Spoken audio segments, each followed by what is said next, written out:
So my name is Matthew Gillikin. I'm the co-chair of Livable Seville. Livable Seville is a all volunteer group whose mission is to create a livable, thriving Charlottesville for everyone. Our mission is to advocate for policies to build an inclusive Charlottesville area with affordable housing, sustainable transportation, and healthy neighborhoods welcoming to all.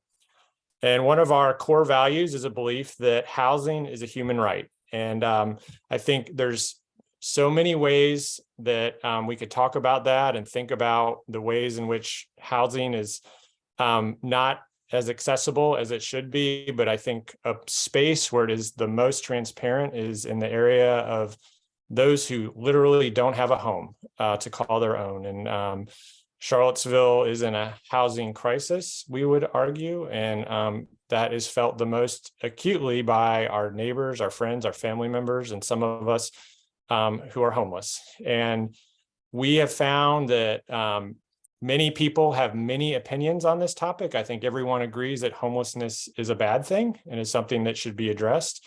But I think there are also a lot of misconceptions around this issue that would be helpful to hear from some experts to help us think about what's causing these problems, what we can do to solve them, and also just to get a clearer picture of what homelessness looks like in the Charlottesville area. So we asked Laura DeLapp and Anthony Haro to come speak to us all, and they were very gracious. And so they're going to talk for about 15 to 20 minutes apiece, and then we're going to have a time of question and answer. So a little introduction. Laura DeLapp is a Charlottesville native and began her career 5 years ago as an intake coordinator through one of the community partners, Pacham, that I think many people are familiar with. Pacham handled temporary shelter needs during the winter months that were based in local churches, providing shelter and meals through the night. Seeing the continued need to advocate and connect with the population, Laura transitioned into her current role as the shelter manager for the Haven, a local nonprofit organization. The Haven is a low-barrier day shelter located in Charlottesville, and it welcomes their guests with radical hospitality. They provide respite for the weary and transformation for the ready, 365 days a year, by getting guests connected to various resources inside and outside the community. They provide daily meals, on-site laundry, showers, and more. And Anthony Haro is the executive director for the Blue Ridge Area Coalition for the Homeless, formerly called TJAC. And his work is dedicated to making homelessness rare, brief, and non-recurring in our communities.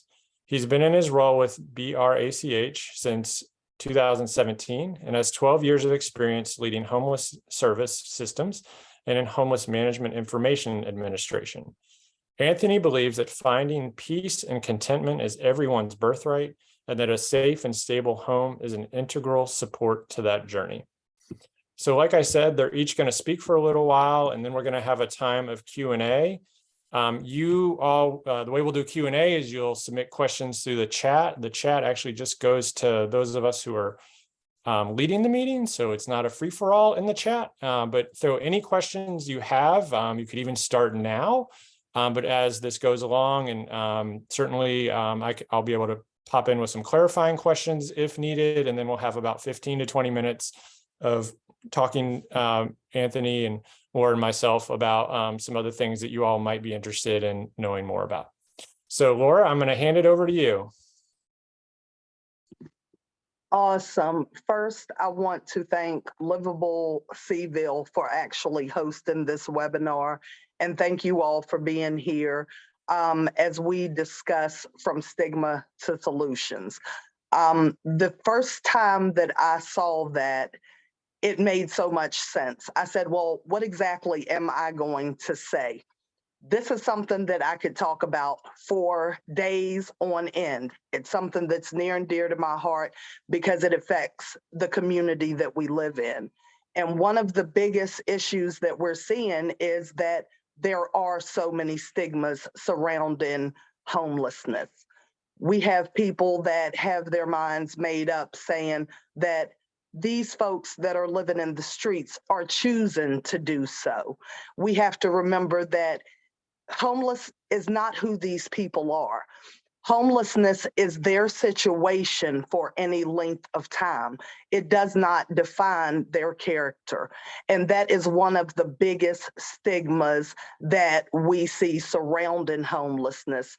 As I mentioned before, the other stigma, these people are choosing to live in the streets. We take the view that housing is a human right. They're not choosing. There are a number of barriers that play a part when it comes to someone experiencing homelessness. We also need to keep in mind that homelessness does not discriminate.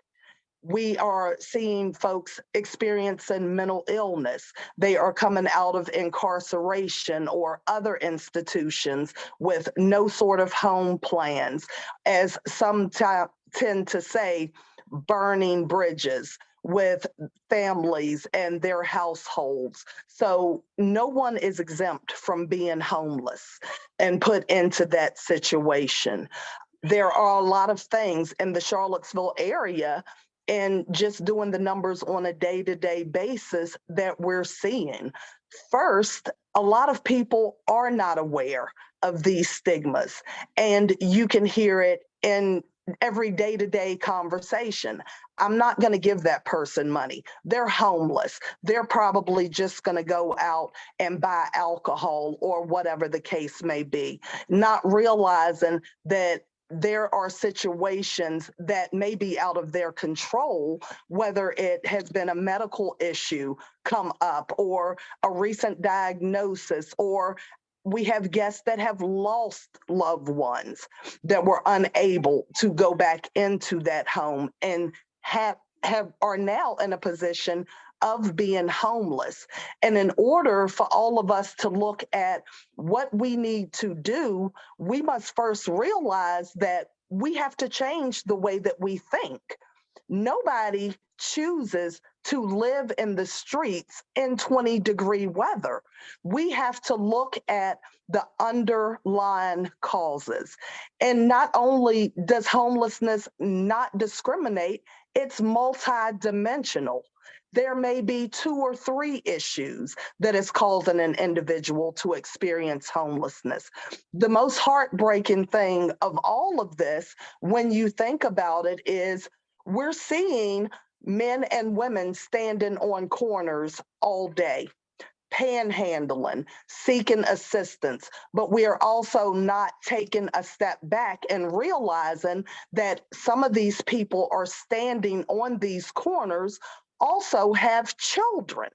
So it's not just we're not just talking about experiencing homelessness as an individual, we are talking entire families experiencing homelessness. A lot of people do really well with numbers, and I will give it to you in numbers terms. Last year, we are open 365 days a year. Every day, we calculate the number of guests that are accessing our services for any need. In 2021, we had 13,015 guest sign-ins for the year. We are in December of 2022, and we have already seen 17,512 sign-ins. And these are folks that are needing financial assistance, are actively sleeping in the streets, are trying to find affordable housing. Some have vouchers, but because of these barriers, the lack of brick and mortar, they're still placed in a position of homelessness. If you're looking at the numbers, with almost 15 days left in this month, you may as well say, we're already looking at a 35% increase of guests that were accessing our services this time last year.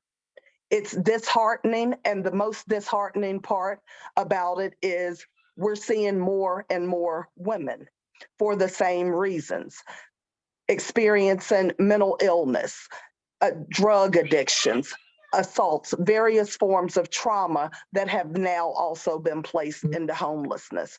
When I started as a shelter supervisor for the Haven almost 4 years ago, we had approximately 10 women. Everybody knew these 10 women. They were deemed the OGs of the shelter because they had been around so long. They were the only women accessing. And so you're comparing 10 women to seeing between 50 or more men at that time. And this was 4 years ago. When I crunched numbers and started coming up with calculations and stuff for you all to present so that you could actually hear, because these are people. These are numbers, but they're not just numbers. There are human beings behind these numbers. The sign-ins that we have for women now are 31. And this is in a 4-year time frame. We're looking at the lack of beds for them as well. We're looking at lack of transitional housing. These are mothers. These are women that had careers that have now lost careers because of their lack of stable housing. This is an area that for too long has been ignored. And that's why I appreciate this platform to be able to put faces to these numbers, because to the average person just looking, they're okay, yeah, they're numbers. But we have to be the ones to change these systems, to be able to provide support, because it's bigger than the Haven. It's bigger than Potcham. It's bigger than all of us. This is something we have to advocate for on a local, state, and national level so that housing is a human right. We're looking at several states already turning to basically criminalizing homelessness, making it illegal. And I can remember going to Pigeon Forge last year with my children, and the radio came on when they made the announcement making it illegal to sleep in a public place. For someone that has no other option, a lack of shelter, a lack of brick and mortar, we can have all the financial aspects we want, but without that brick and mortar and those beds, they're still placed in a position of homelessness. So to penalize someone because of their situation at the time adds yet another barrier. Are we seeing this in Charlottesville? Yes, we are. We are seeing the population that is experiencing homelessness be treated completely different. There is a lack of respect, being honestly, on some officers, when they're coming down and they're dealing with individuals. We have certain members that we work with very closely because we know they're going to come in with that trauma-informed lens. They're going to be able to de-escalate, and we can get solutions without adding another barrier and penalizing them because of their situation. And it's one of those things, and I love this quote. And the quote was from a different organization, and they said, those that are closest to the problem are closest to the solution. So every day we're meeting with different organizations, trying to come up with solutions for all sorts of unfortunate instances. Our goal is to keep folks housed. We have to have our people housed. We're putting more, the biggest affordable housing right now is the prison system. And they're housing more, but they're releasing. And when they're releasing, there are no aftercare programs. There are no transitional houses because of lack of beds, lack of staff. And so we're initially not creating people that are going to come out into the world and be self-sufficient. It's a catch and release program because they're more likely to reoffend. When people are stably housed, we're then in a position of getting them the medical care that they need, whether it's for mental illness or physical illness and that sort of thing.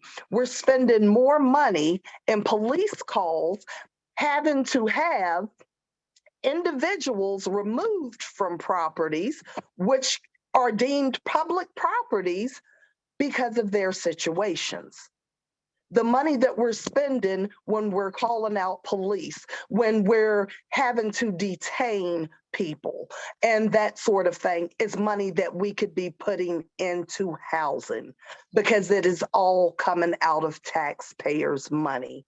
So I urge everyone, like I said, this is bigger than me, it's bigger than us as individuals, but together we have to push. We're going to get pushback, but Rome was not built in a day. We have to fight for policy change. We don't want equality. That's not what we want.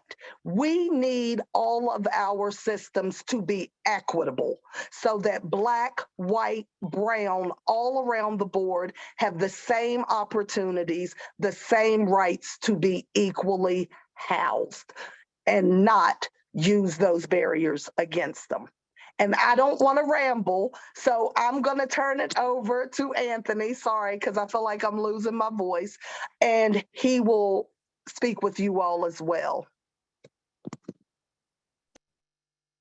Thank you, Laura. We'll turn over to you, Anthony. And again, if you all have questions, feel free to drop those in the chat, and turn it over to you, Anthony.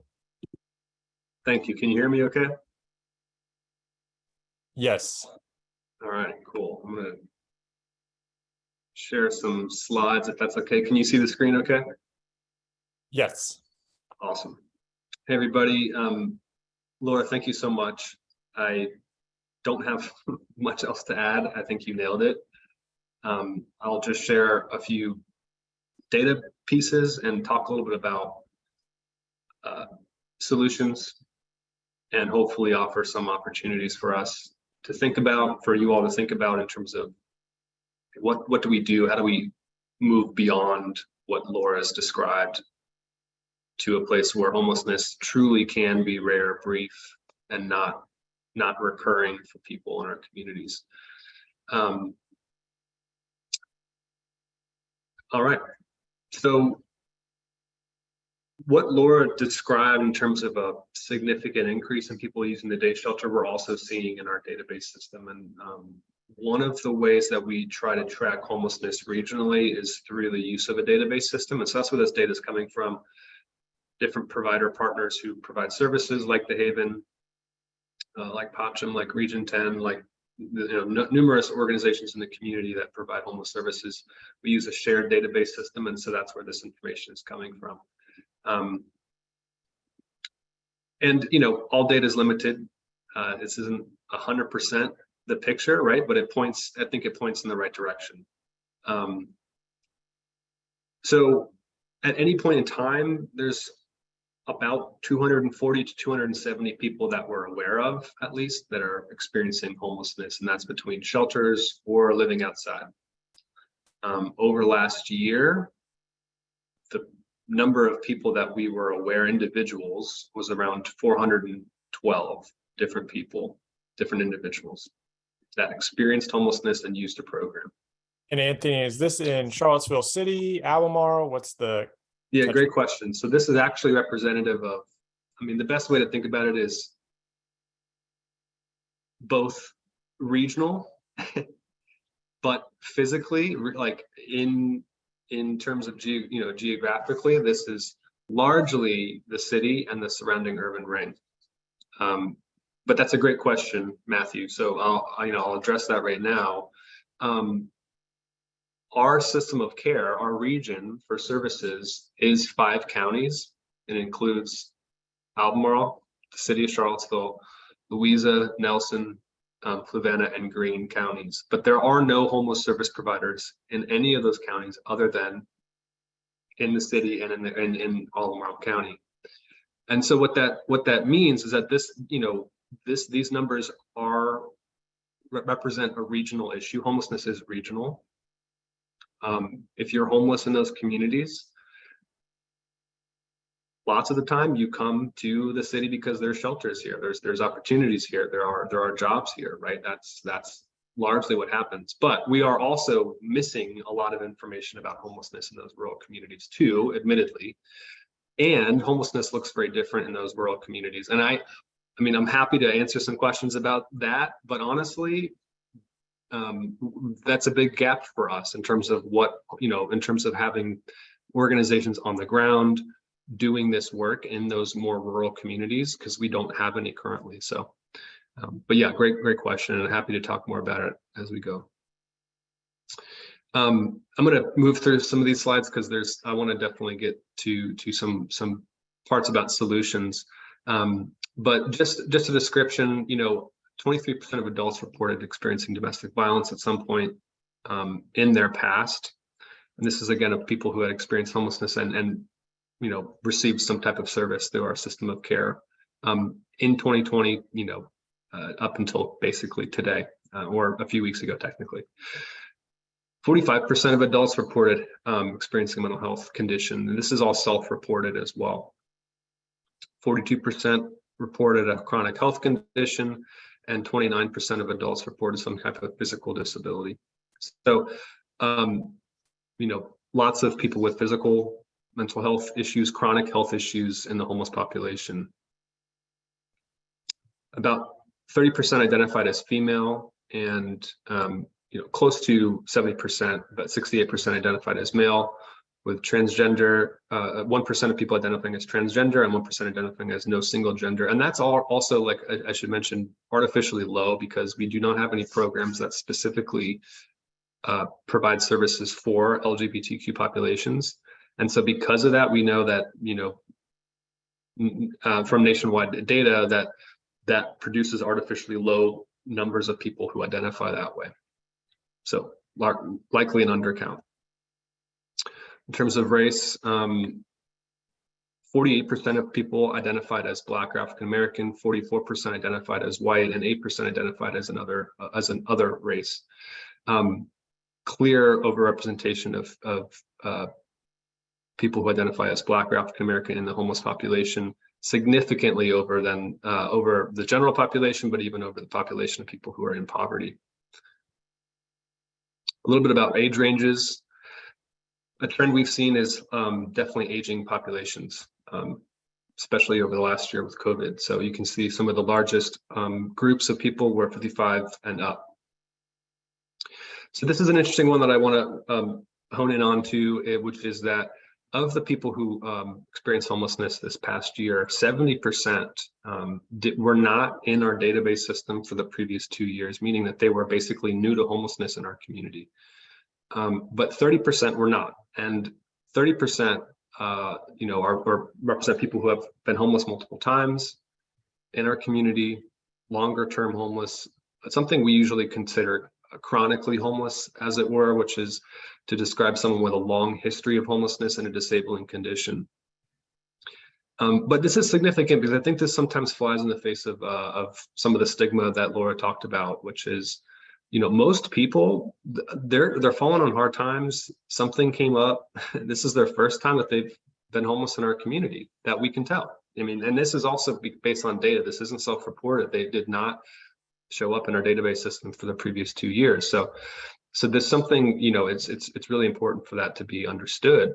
Now, on the flip side, 30% is like repeat homeless, long-term homelessness. And so something that we've talked about a lot in terms of solutions is trying to mitigate or trying to reduce the amount of time someone spends homeless, because Laura talked about this as well, really, really well. Once you become homeless, it's like, and the longer you spend homeless, it's so hard to get out of homelessness. And it's sometimes described as like a black hole. So like the closer you get, the stronger the pull. Eventually, once you're in, it's very, very difficult because of all the barriers that are placed upon people experiencing homelessness. The physical conditions, not having a safe, consistent place to sleep at night, health conditions being exacerbated, no eviction histories, criminal history. I mean, it's like very difficult. So we try to mitigate that. And And that's representative of some of the barriers that this 30% of folks likely experience, and that's why they remain homeless over time. Just real quick on this. This is a count, and I'm not going to spend too much time on this because I want to keep moving forward. But these dots represent the point in time counts over the last 12 years or so, which is when we go out into the community and identify, or do our best to identify, the number of people experiencing homelessness in our community, living outside or living in shelters. And so these numbers, and the numbers also I just talked about, that's what that refers to. It does not include people living doubled up or living in hotels that they're paying for. That is not a population that we're talking about in terms of these numbers. This represents people in shelters, or who slept outside, or in a car, in a bridge, that kind of situation.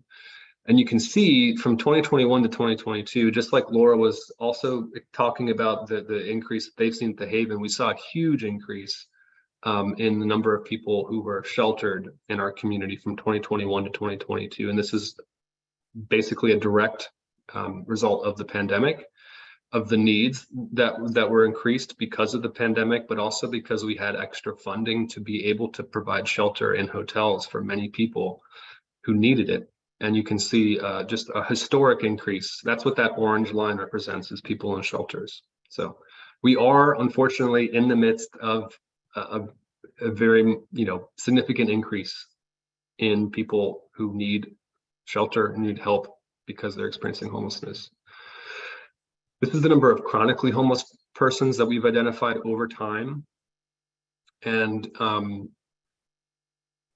so you can see a huge decrease, and I'll talk about that a bit more, from 2012 to 2014, which speaks to the solutions that we can go to. And I promise I'm going to get there.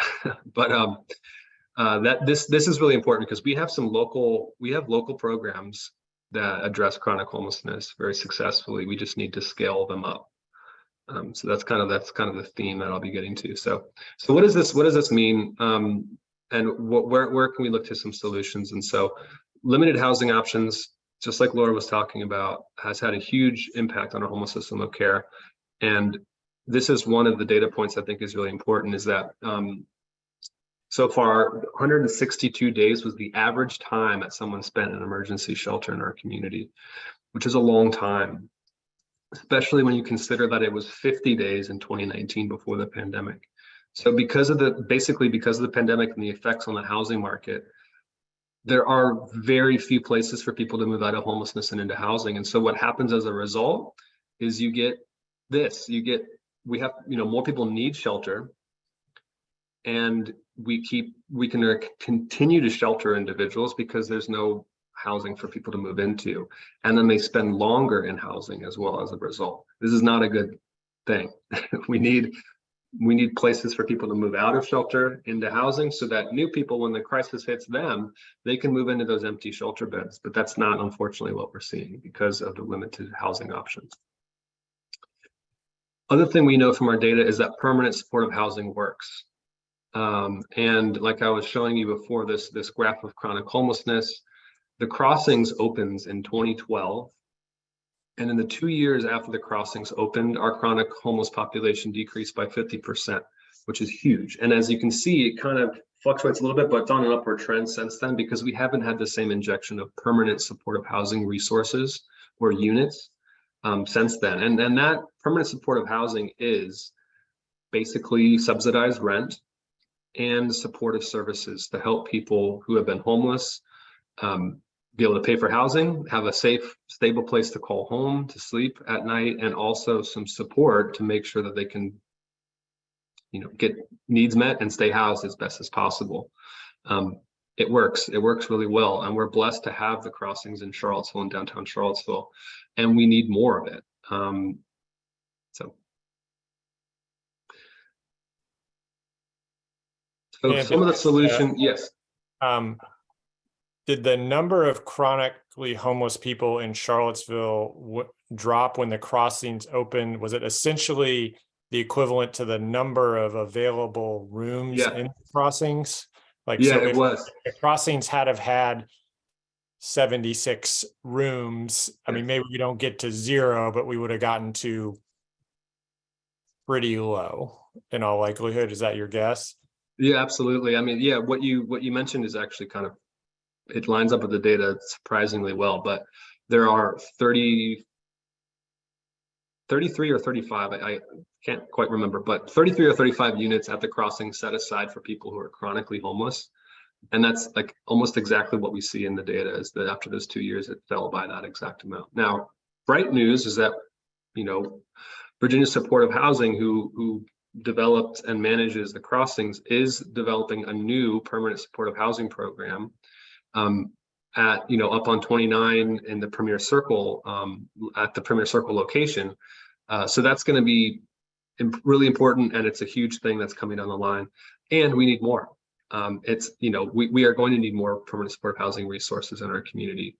We need to keep adding to this type of program because it's unique and it also works. It's specifically designed for people experiencing homelessness, and it's effective. I think the crossings boasts a like 94% success rate, meaning that 94% of people stay housed and don't go back into homelessness after moving into the crossings, which is incredible.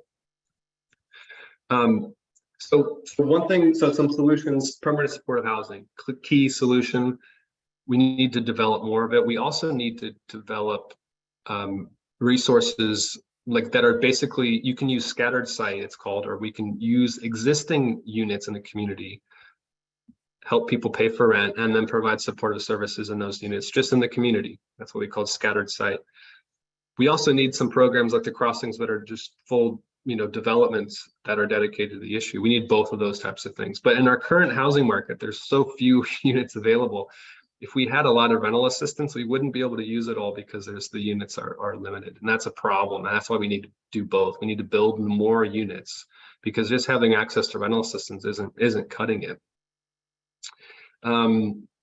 Well, so one of the things we need to keep people housed. That's crucial. And I think we need to lean into this more. The Haven operates a crucial piece to our system, which is the homeless prevention program. I think Nancy's on the call. She's the program director, so shout out to Nancy. And Virginia Supportive Housing also operates a prevention program for veterans specifically, but the Havens programs is you know, basically open to anyone. It's not veteran specific.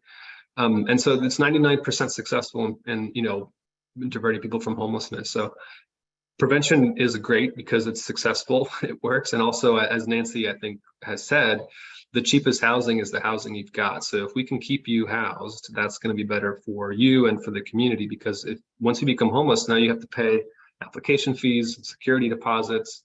It becomes expensive to try to get back into housing, when if we can keep you housed, that's much, much better. So also, this is a bright spot too, is rental assistance. I know I said that if we just had a lot of rental assistance, it wouldn't cut it, and it's very true. However, because of the rental assistance we do have, even though the market is so limited, we've been able to develop partnerships with CRHA and the Albemarle County Office of Housing, with the Haven, with Region 10, and all those opportunities for rental assistance for people experiencing homelessness have allowed 64% of people experiencing homelessness to leave to their own rental, which in years past has been a lot lower. And so even with a constrained market, access to rental assistance really helps people move into their own unit and not having to move into a hotel or into living doubled up with friends or family. So that's pretty crucial. It works, and we need to scale up that resources too. But again, because we don't have enough units, that's a predicament, and we need to develop new units as well. So this is some of the success of permanent supportive housing. 96% of people in permanent supportive housing programs either remained housed or left for, you know, another permanent housing destination, which is excellent. And so we know it works. It's basically the story that I want to leave you all with is essentially, it's not a mystery how to solve homelessness. It's through permanent housing and support services. And we know that locally, which is awesome, and we know it nationally. But what becomes tricky is the political and social will to invest resources adequately and to have the knowledge of zoning laws, which I'm not an expert on zoning, but that's the whole housing market is crucial to set this up properly, to have enough units that are affordable. But we need programs that specifically target people experiencing homelessness, which we've been able to develop some, but we need more. We know that they work. But right now we're in such a unique place because we actually currently have rental assistance available for people experiencing homelessness, and people are looking for housing and remaining in shelters because it's so difficult to find units.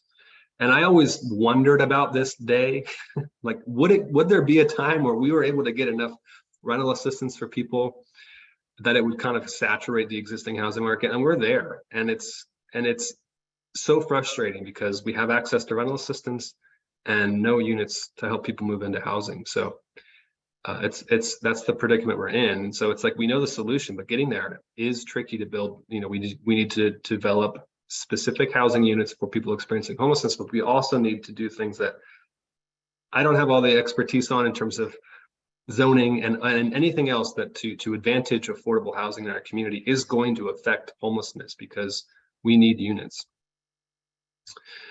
So a bright spot is veteran homelessness as well, and I just want to call that out specifically because it's an important aspect of the work we're doing. We're focusing on trying to end veteran homelessness, and we've been largely successful, and we would be even more successful if we had units.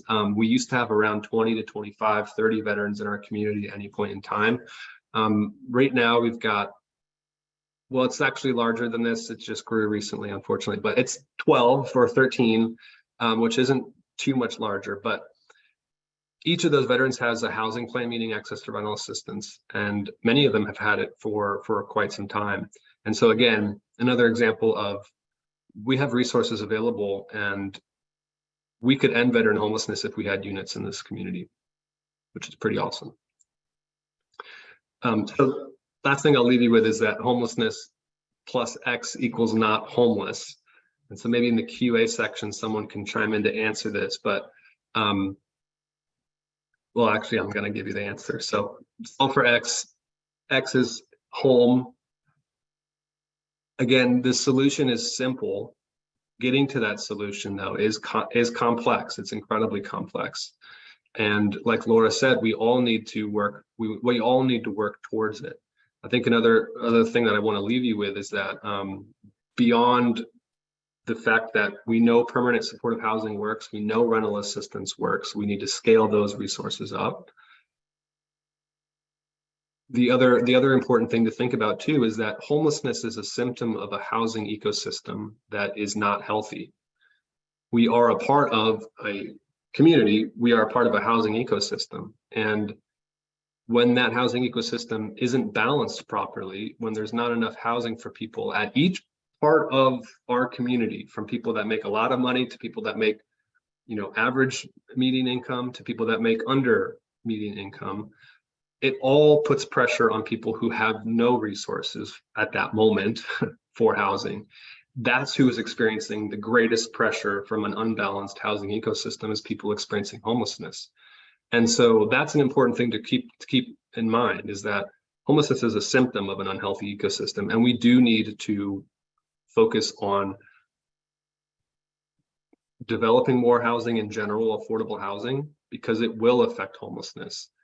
And while we develop affordable housing, we need to set aside units specifically for people experiencing homelessness, because without doing that, it's much more difficult for folks to actually access those units because of many factors. But we just know it works when it's specifically set aside for people that have experienced homelessness. And that's what we need to do. We need to set aside units while we're building new housing units in our community. So I would love to have a conversation, a Q&A conversation. So I'll leave you there with this math problem. Thanks so much for the opportunity to speak about this.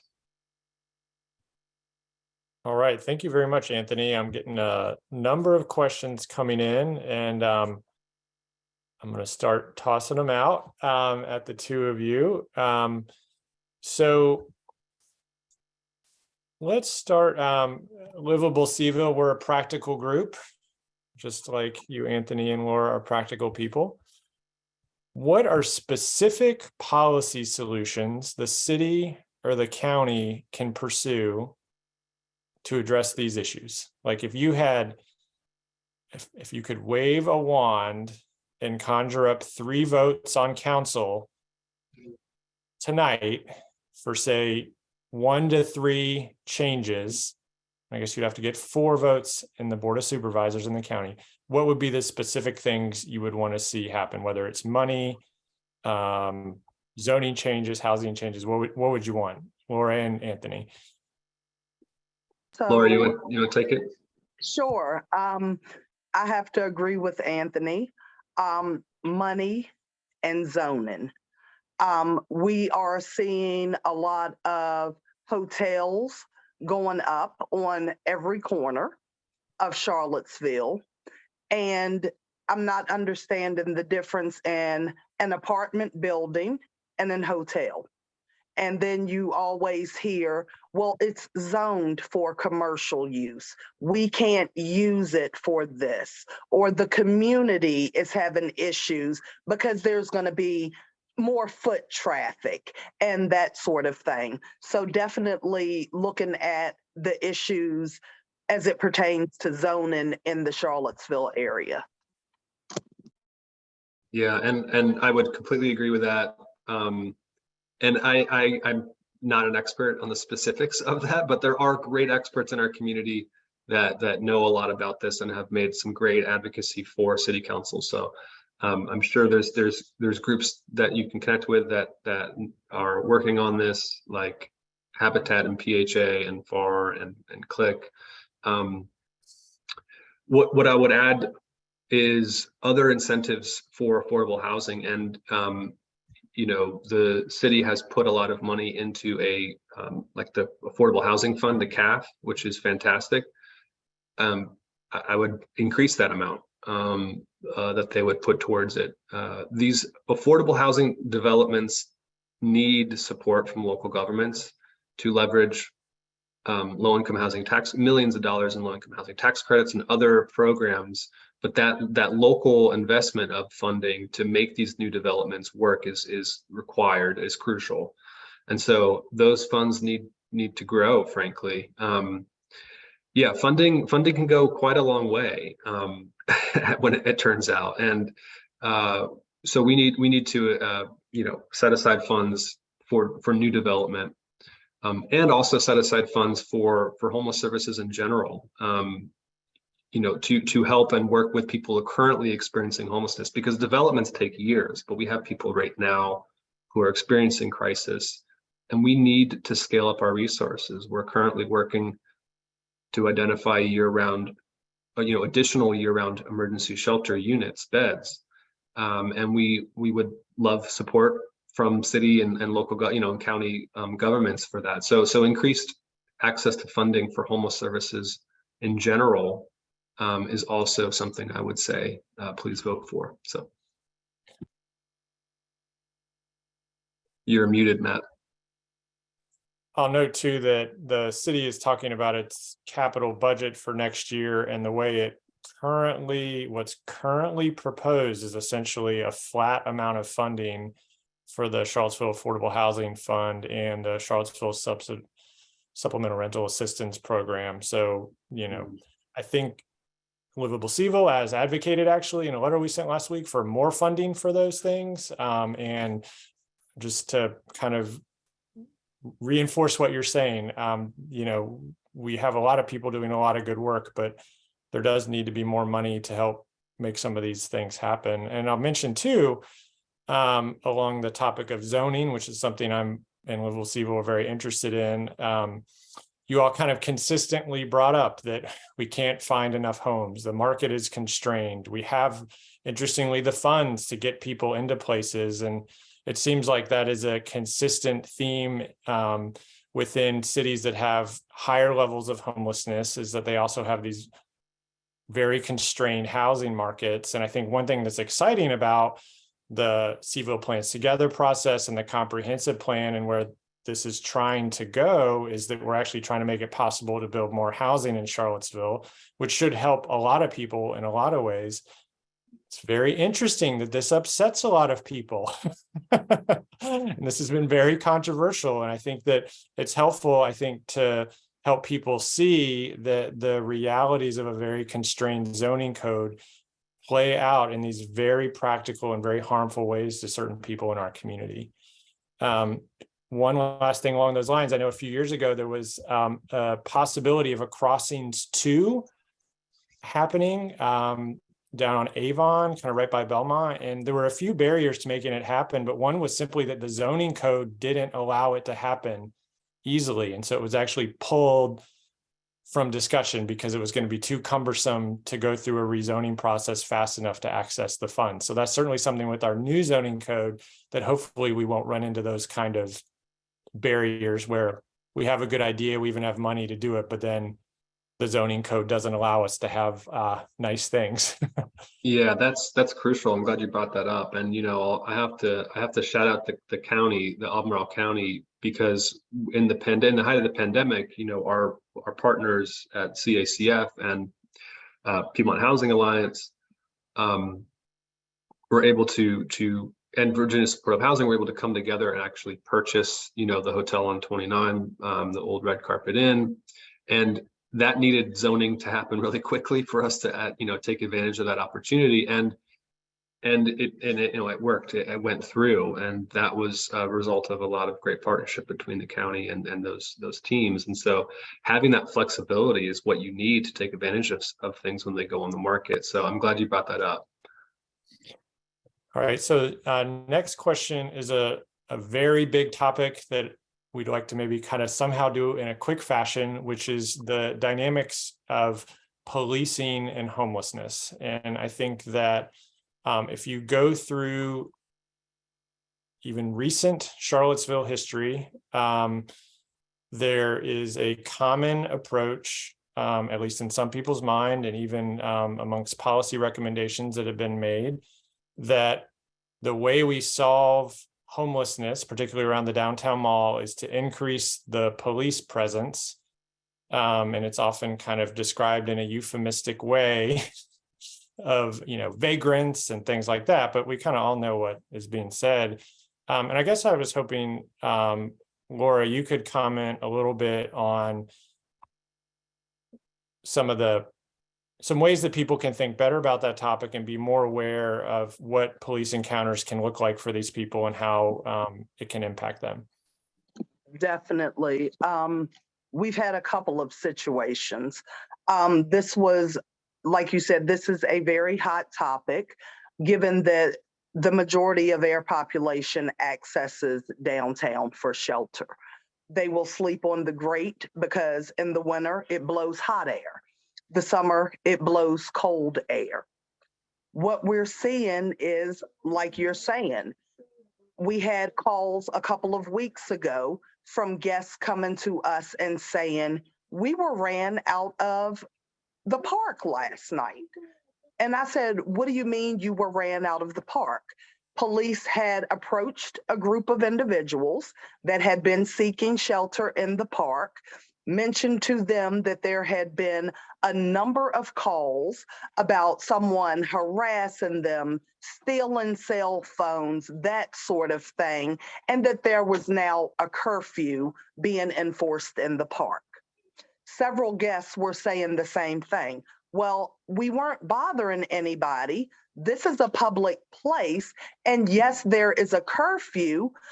I've been in Charlottesville my entire 46 years. I have never seen the city of Charlottesville enforce these curfews when it comes to parks. You can ride, and the question that we all had, given the number of parks that are in the Charlottesville area, are you enforcing this at Tonsler Park? Are you enforcing this at Forest Hills Park, where people are out all hours of the day and night playing basketball and accessing those parks? Why are we just now enforcing a curfew in formerly Lee Park, the park on Market Street, whatever we're calling it now, which is where our guests are seeking shelter. So they're not creating any problems, but they're continuously being targeted because police are responding and saying, well, we've got people living in the neighborhood saying that they don't feel safe, saying that this is going on, that just all sorts of things. But none of these folks are willing to come forward. Police are making it a lot harder for them to access anything on the downtown mall. They have shut down the bathrooms. A lot of them are not allowed to go into the restrooms of local businesses.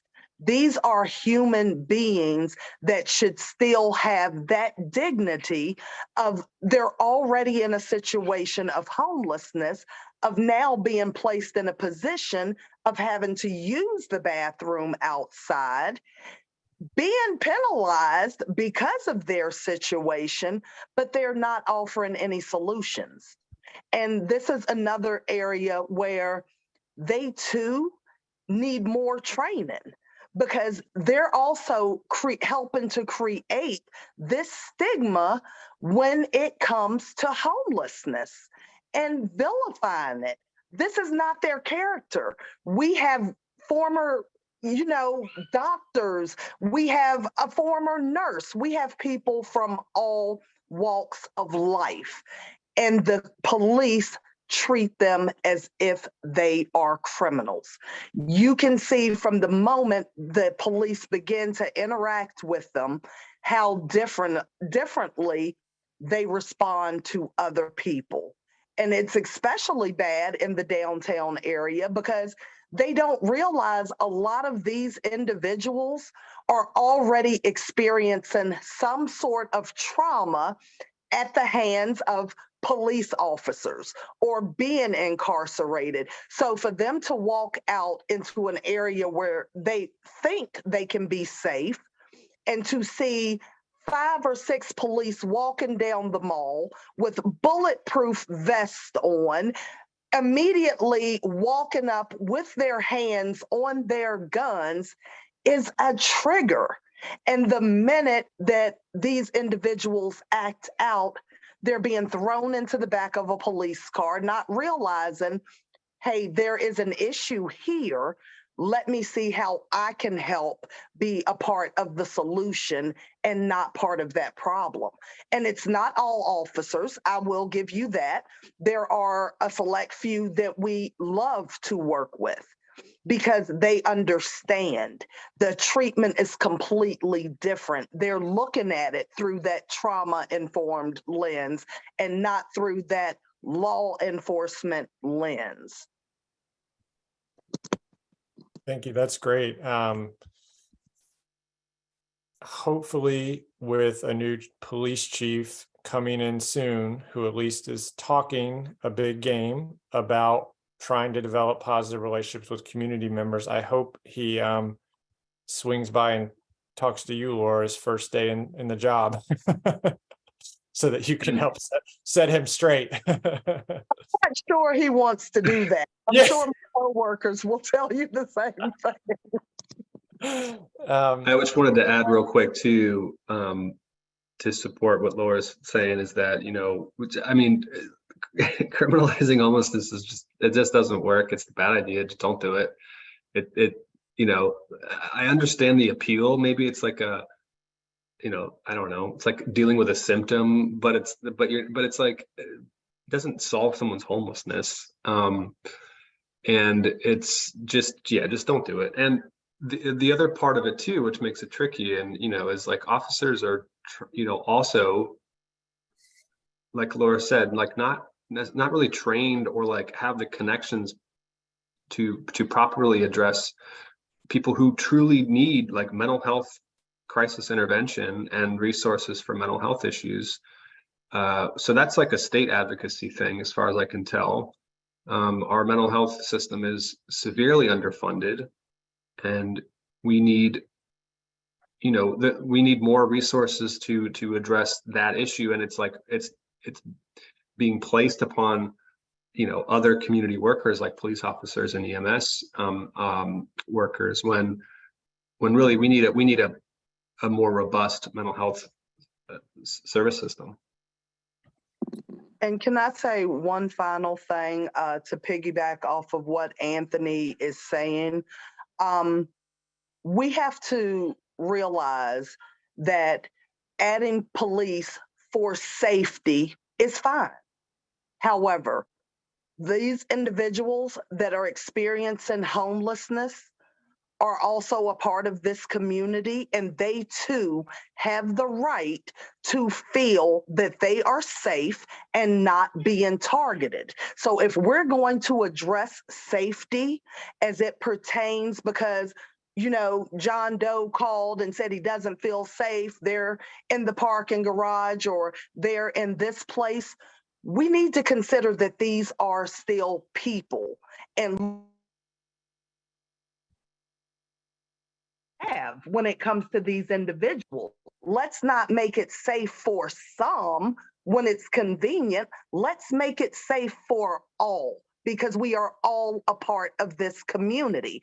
And for anyone that is remotely interested, because in order to change it, you have to be educated. We're going to host an open house in January that is going to be free to the public. You all are welcome to join on Eventbrite. Come down, spend some time with staff. Our ED, Anna Mendez, hey Anna, if you're here, is also going to be giving formal remarks on this at 7 o'clock that evening. And there will be staff to walk you through the various departments, what we do. Because in order for us to get these solutions, we have to be able to remove these stigmas, which start with ourselves and the way that we think and view situations. Okay, one last question, and this is, again, a complicated one, but if we could get a quick answer. A number of people asked about essentially challenges with landlords who either won't accept people on vouchers or they are faster to push out people who have vouchers and evict them. What are a couple things? I know there's been some really good anti-eviction work being done by various groups in Charlottesville. What are a couple things that could be done policy-wise to help smooth out that situation, prevent landlords from being opportunistic in these situations? That's tricky. I'll hit it quick, and then Laura, you can chime in with anything. There was some legislation recently that made, you know, source of income. You can't discriminate against source of income for paying for housing. So that's a plus, but I still feel like it's not well understood in the community. You can't, you know, essentially you can't get turned down specifically because you have a voucher if you own more than, I think it's like 5 units or something like that.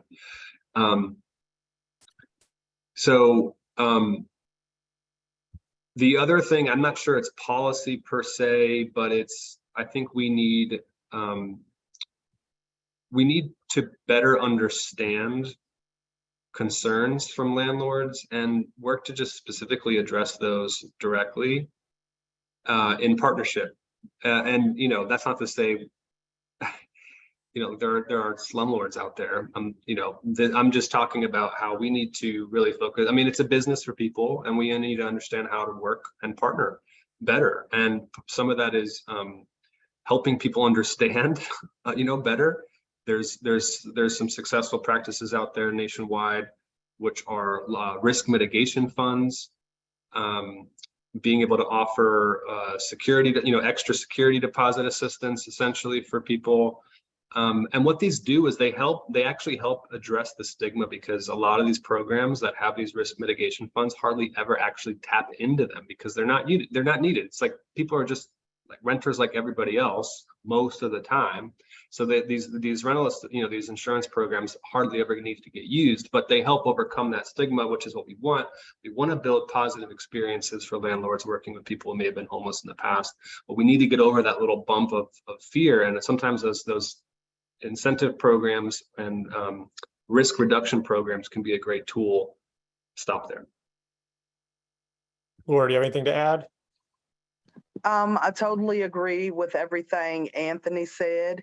For me, make it equitable all the way around the board.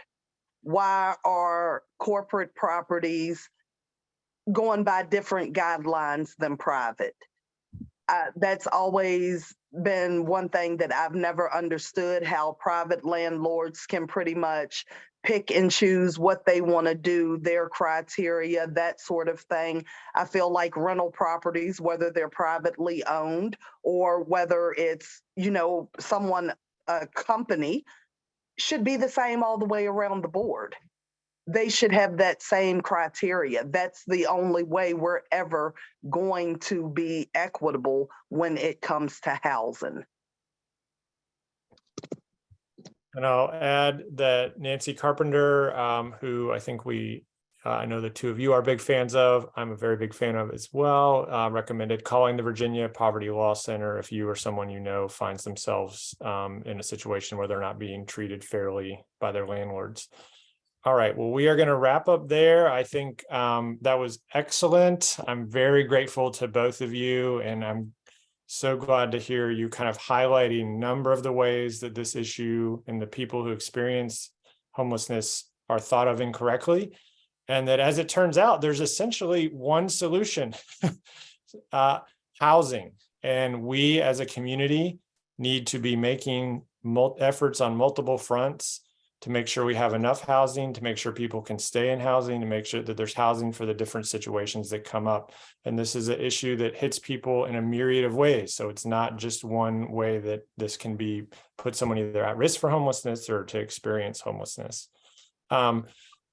We're a couple takeaways for people. First of all, I dropped in the chat the Eventbrite for the open house that the Haven is going to be having. If you want to learn more about this issue and hear from the people that do it and see what they're up to, go to that event. It's a free event. Sign up. It's at the end of January.